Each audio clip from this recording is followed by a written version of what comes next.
No national wealth fund has been built quickly without resource windfalls. Norway saved 100% of oil revenue for decades.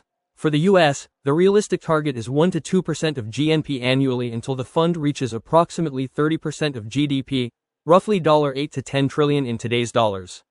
The missing asset for the US isn't oil, it's data. Taxing data extraction, e.g., a small fee on commercial use of personal data, and depositing those royalties into the fund would mirror Alaska's resource model for the 21st century. 1% of GNP equals approximately $9 trillion, enough for a $3,000 to $4,000 annual dividend per person. Source the funds without new taxes. Redirect fossil fuel lease revenues, sell a fixed volume of carbon allowances, allocate seigniorage profits, and use a tiny financial transactions tax, 0.1% on stock trades.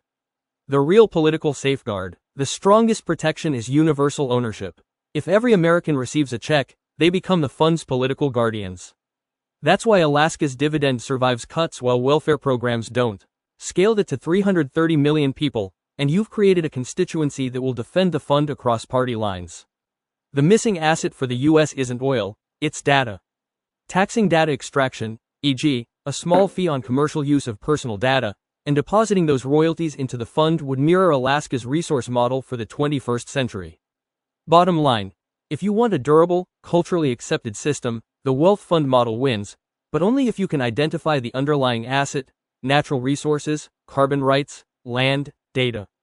If you want immediate poverty reduction, taxation is faster but requires ongoing political will. The electric car incentive analogy actually fits better with the carbon dividend model.